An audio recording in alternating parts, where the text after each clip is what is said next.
tere! Olete jõudnud kuulama 7. episoodi Kaugen Külen podcastist.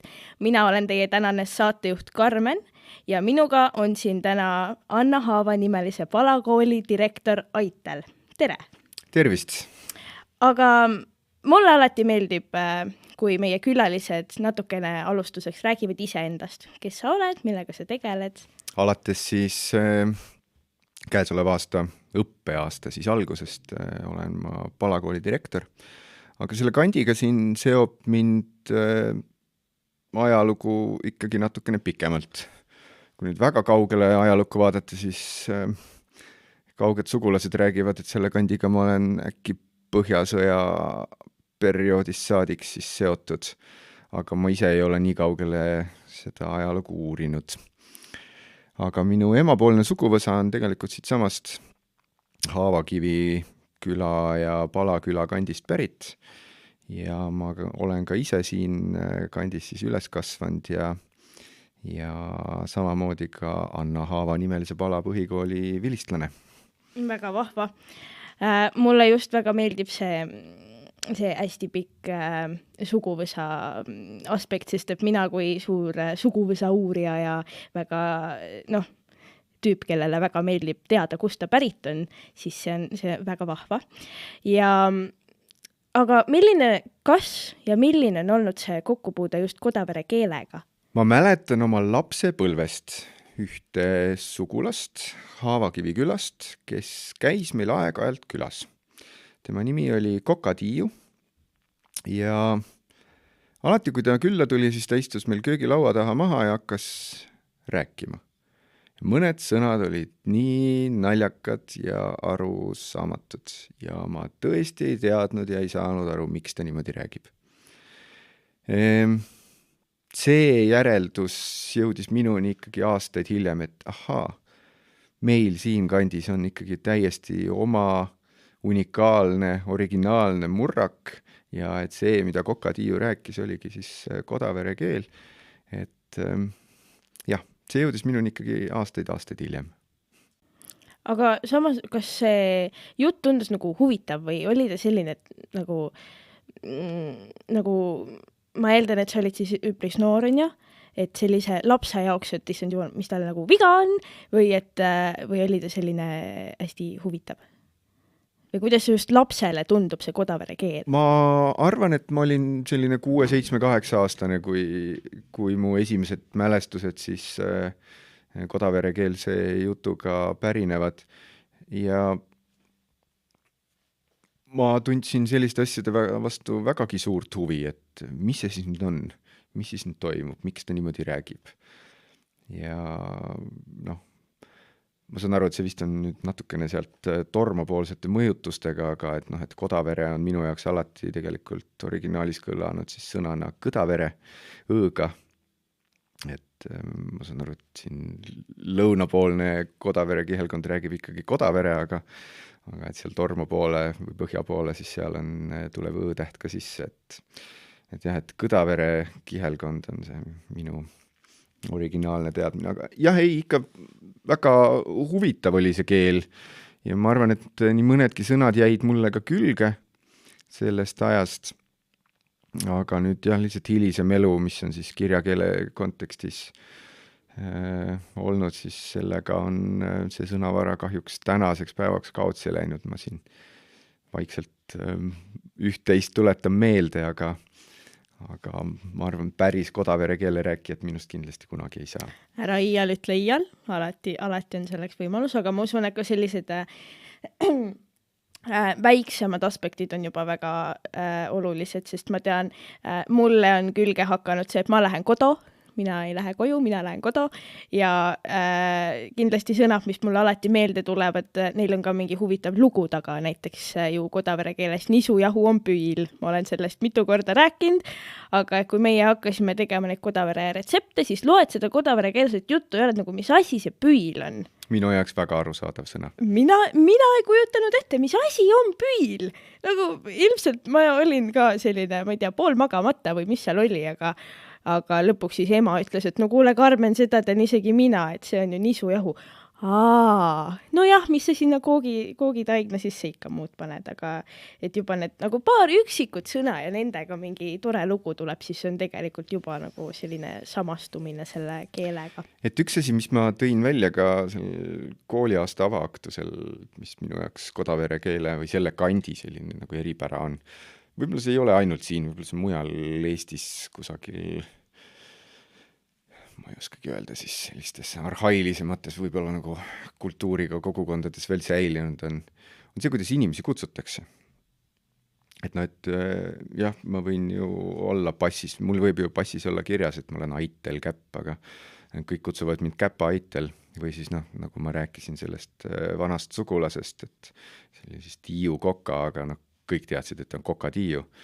Ja see, kuidas ma seda keelepruuki ja sellist sõnakasutust kuulen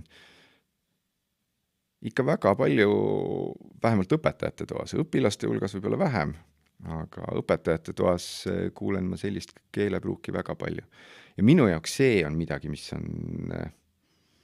mille mina olen just siit kandist oma teadvusesse kaasa võtnud ja muidugi see töötab nii, et kui ma siit Kodavere kihelkonna piirist siis nüüd üle astun, siis ma hakkan rääkima, pöördume jälle inimeste poole eesnimi ja perekonna nimi järjekorras, aga kui ma siis sellest piirist jälle siia poole tulen või räägin nendest inimestest, kes elavad siin piirkonnas, siis tuleb iseenesest, et kõigepealt tuleb siis talunimi, kohanimi ja siis eesnimi või siis perekonnanimi ja eesnimi. Jaa, see on väga hea asi, mida välja tuua, sest mina tean ka oma lapsepõlvest ja siiamaani tegelikult, et meil on ka alati kodus vanaema ka rääkis alati, oligi perekonnanimi, eesnimi või siis tõesti talu järgi ja praegu ka sõltub seltskonnast, räägingi ma siis oma mingite siitkandi sugulastega või vanemate inimestega, siis mul ongi täpselt samamoodi. Kaasõpilastega pigem mitte. Ja minu isapoolsed juured on pealinnast, muidugi pealinn hoopis teine asi, aga seal pole mina veel kuulnud, et oleks niimoodi räägitud. Et seal on see nagu hästi võõras. Aga need eripärad ja see keel, kas see on, võib-olla loll küsimus, aga kas see on asi, mida me peaksime elus hoidma? Minu jaoks sellist, kuidas seda nimetada tänasel päeval, tal ju praktilist väärtust ei ole. Et ta on selline kultuuriline eripära, aga ma arvan, see on väga paljude inimeste identiteedi oluline osa. Ja mida see eripära siis nagu lisab, siis minu jaoks lisab sellist turvatunnet. Ma tunnen, et kui ma saan ennast samastada selle kandiga läbi keele, siis see on minu selline kodune koht, see tekitab alati sellise sooja tunde, hea tunde. Kas see peab just alati läbi keele käima? Ei, kindlasti ei pea, ma arvan, et seal on muid traditsioone ka, eks ole, mis on võib-olla Eesti kultuuris nagu laiemalt levinud, et ega ei ole ühest vastust, et kas me peame seda säilitama. Aga inimestele meeldib asju koguda, muuseumites hoida, aga neid ka süstematiseerida ja neid mõtestada. Mulle meeldib, et Kodavere keelt tahetakse alles hoida. Ma usun, et see on väga hea vastus. Ma olen üpris rahul selle vastusega. Aga kui mõelda, et neid inimesed, kes näiteks tahavad seda keelt elus hoida, siis kuidas sina näed, kas koolil on selles roll, mida mängida? Koolil saab kindlasti olla roll. Kas me suudaksime koolis kasvatada põlvkondade kaupa inimesi, kes räägivad igapäevaselt Kodavere keelt, siis see on minu hinnangul ilmvõimatu ülesanne. Aga mida me saame koolis teha, on tekitada huvi selle kultuurilise fenomeni vastu ja tutvustada seda. Mida need õpilased, kes Kodavere keelt natukene kooli ajal nuusutada saavad, mis nad sellega edasi teevad, selle üle meil puudub kontroll, aga ma usun, positiivsesse inspireerimisse, et ja kui me igast lennust kas või ühele õpilasele suudame huvi või sellise, või noh, nagu minulgi on, eks ole, sellise turvatunde tekitada läbi selle, et ta teab, et see on tema kodukandi eripärane nähtus, siis sellest piisab, et mälestus Kodavere keelest kestaks. See on väga, väga, väga tore, väga siiras mõte. Mulle meeldis see, mis meil ükskord üks külaline välja tõi, oli see, et Eesti on justkui kokku pandud pusle ja need pusletükid on siis erinevad piirkonnad ja see, et inimene ikkagi ju võiks teada, kust ta pärit on. Ja tihtipeale, või noh, just see turvatunne, millega sina välja tõid, ma näen ka teistes seda, et tegelikult kui inimene oskab rääkida, kust ta pärit on ja mis on seal need omapärased jooned, siis kuidagi no hästi paljudele nad on nagu uhked selle üle ja nad on väga õnnelikud, et nad oskavad selle välja tuua. Ja mina isiklikult näen, et üliraske on üksi nokitseda.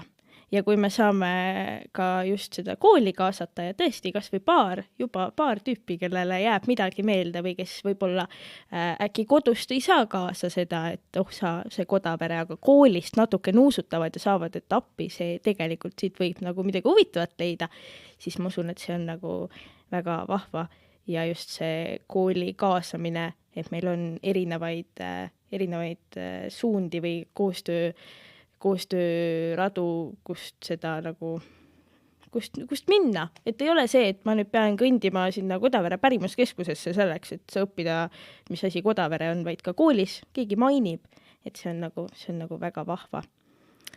Kuid noh, olgu, üks asi on pärimuskeskus ja teine asi on kool aga mis sina näed, kas meil on veel koostööpartnereid või kedagi kust ja kuidas?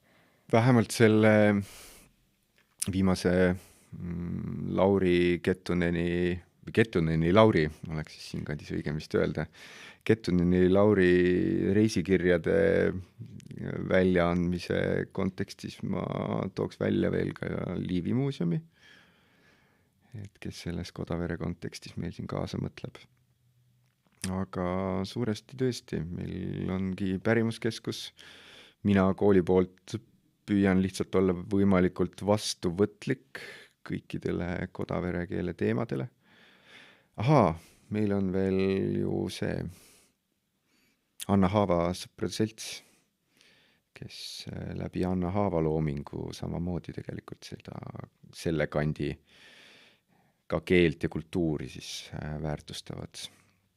Et ma arvan, et see ring on, et kes seda hingust siin sees hoiavad. See on väga hea. Aga võib-olla kõik meie kuulajad ei ole kursis. Millised on praegu, kuidas on kool praegu teinud koostööd pärimuskeskusega? Üks, ma arvan, kõige väljapaistvam osa sellest ongi pärimusring, mis siis koostöös Alatskivi kunstide kooli ja pärimuskeskusega siis Palal toimub iga nädalaselt. Siis ma tean, et ka õppetöös käivad murdekeele teemad aeg-ajalt ikkagi erinevatest ainetest läbi. Et siis õpetajatega vesteldes me oleme jõudnud sinna, et see murdekeele osa, mida siis meie koolis ikkagi kajastatakse, on Kodavere keskne. Nii et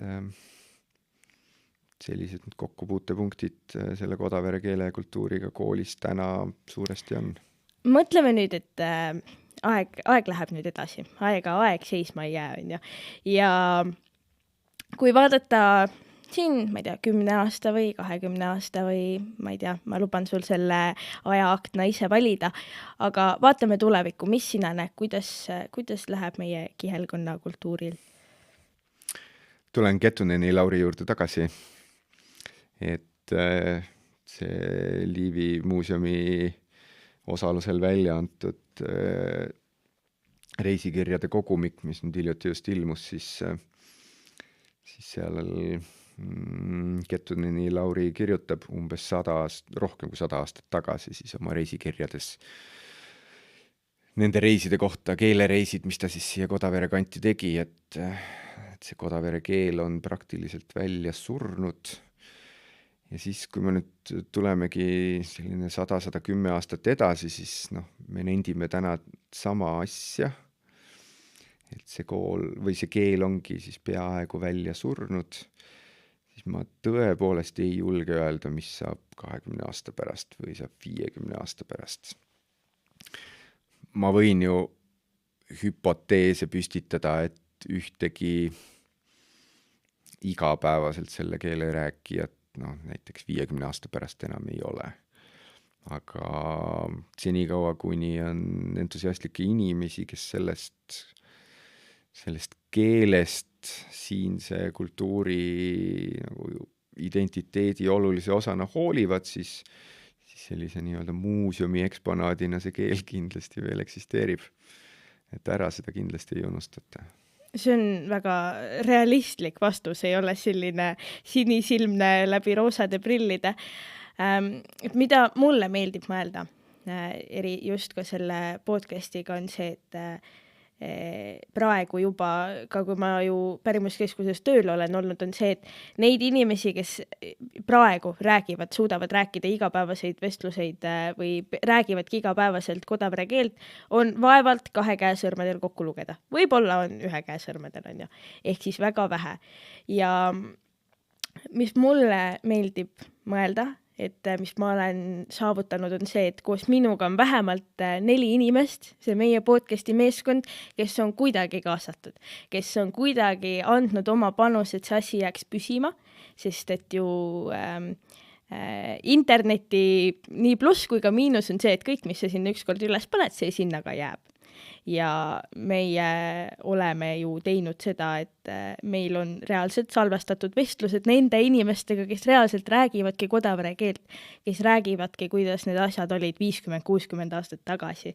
Ja kui keegi peaks kunagi, ma ei tea, 50 aasta pärast otsustama, et appi, ma pole kuulnudki sellist asja, aga ma nüüd tahaksin teada, aga ju too hetk ei pruugigi olla neid inimesi, kes tuleks ja räägiks, siis võib-olla ta leiab meid üles, võib-olla ta kuulab meid ja saab sealt seda natukenegi seda infokillukest ja saab siis seda edasi rääkida.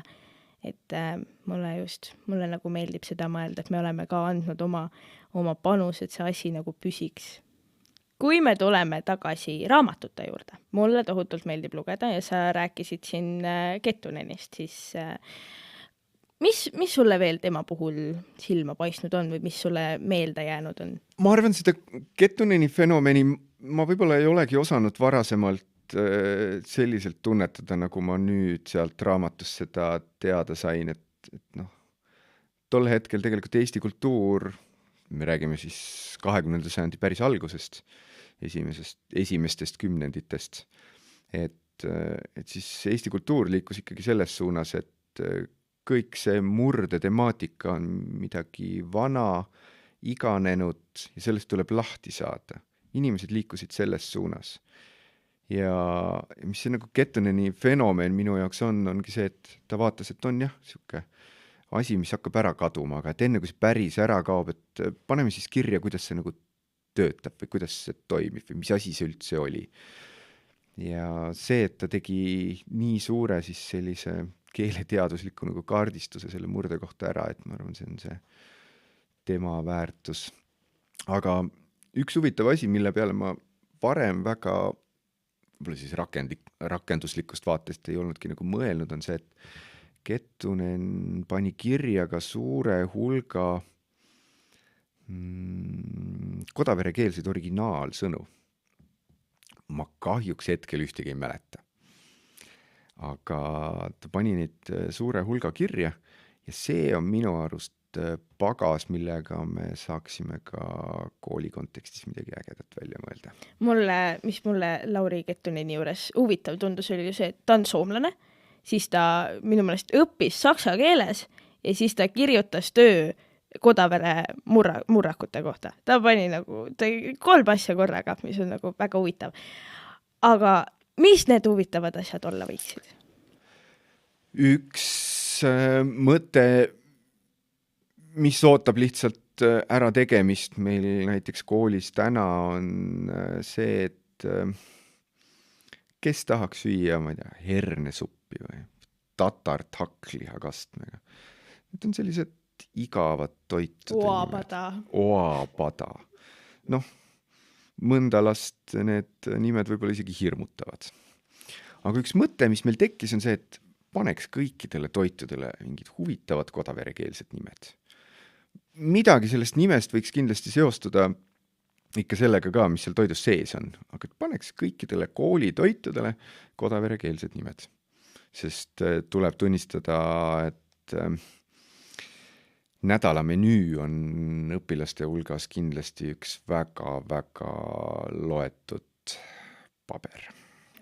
See on väga aktuaalne teema, see on ikka, istud seal, ma ei tea, keemiatunnis ja mitte midagi aru ei saa ja tahaks nagu lõunat ja siis on ikka see, et oota, aga mis lõunaks on ja siis on, kuule, kas sa tead, mis lõunasöögiks on? Ja siis tekib suur diskussioon. Kas see on keemiatunni diskussioon? Ilmselt mitte, aga too hetk ta on oluline asi, mida sul on vaja teada. Ehk siis see on väga huvitav idee. See on asi, mida ma katsetaks, ma vaataks. Aga katsetame. Kas sind motiveeriks? Mõtle, et sa oled nüüd, ma ei tea, põhikooli õpilane ja sa näed nüüd, et menüü on kodavere keelest inspireeritud. Mis sa arvaks? Esimese hooga see kindlasti ehmataks mind ära.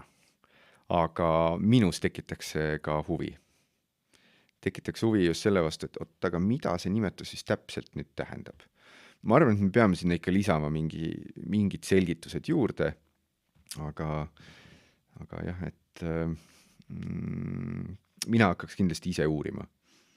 Et ma olen seda eluaeg teinud, et kui miski minus väga huvi tekitab, siis ma lihtsalt lähen ise ja otsin välja, hakkan teooriaid looma ja tähendusi otsima, aga mina teeks seda.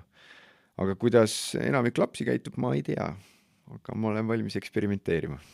Ma usun, et ega me ei saagi lõpuni ette mõelda, mis keegi teine teeb. See on lihtsalt võimatu. Ja mis minu kokkupuude on olnud toitude nimede muutmisega on see, kui meie tegime ju oma meeskonnaga suvel kohvikut, siis meie täpselt samamoodi muutsime toitude nimed ära. Meil olid seal sellised huvitavad nimed ja siis olid sellised kodavere teemalised nimed ja me panimegi menüüsse selle teistsuguse nime ja sinna alla hästi pisikese kirjaga panime siis, et mis see nagu tegelikult on.